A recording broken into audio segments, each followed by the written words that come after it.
अस्सलाम वालेकुम व्यूअर्स, मैं हूं सरफराज तैमूर एंड वेलकम करता हूं आपको इन्फॉर्मेशन ऑफ बजीत बर्ड चैनल पर।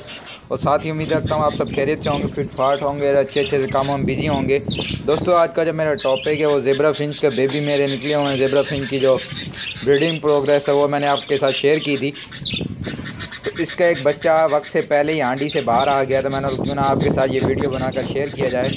तो ये फर्स्ट टाइम मेरी ब्लैक वाली जो ज़ेब्रा फिंच है उसने ये बेबी दिया है। एक ही बेबी है माशाल्लाह से। ये देखें, ये ब्लैक और वाइट है। इसके अभी साइडों पे तो वाइट पर आ गए हैं और अभी के ऊपर के जो हैं वो आहिस्ता आहिस्ता आएंगे। तो जब ये थोड़ा बड़ा हो जाएगा तब भी इसकी प्रोग्रेस आपके साथ शेयर करूँगा। माशाल्लाह से मेरी जो ज़ेब्रा फिंच है फर्स्ट टाइम इसने ब्रीड किया, बट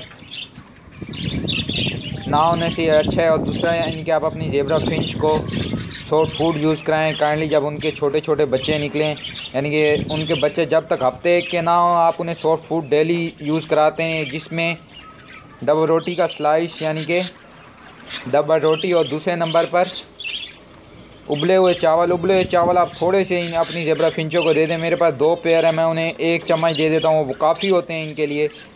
तो काइंडली अगर आप ये चीज़ें यूज़ कराएंगे, आपकी ज़ेब्रा फिंचों के जो बेबी हैं वो मरेंगे नहीं। जैसे ये आप देख रहे हैं, ये अच्छी डाइट का नतीजा है कि ये ज़ेब्रा फिंच के बेबी मेरे पास फर्स्ट टाइम ही निकला है। एक ही बेबी दिया है, लेकिन माशाल्लाह से बड़ा सेहतमंद और तवाना है। और काइंडली आप मेरे चैनल की डिस्क्रिप्शन चेक कर लिया करें क्वेश्चन करने से पहले, यानी कि हर वीडियो की डिस्क्रिप्शन में कुछ ना कुछ लिखा होता है वीडियो के हवाले से। तो इसकी भी डिस्क्रिप्शन आप चेक कर लीजिएगा। अदर वीडियोस की भी चेक करते रहा करें, क्योंकि उसमें मैं लिख देता हूँ जो भी बात होती है या जो भी प्रॉब्लम होती है।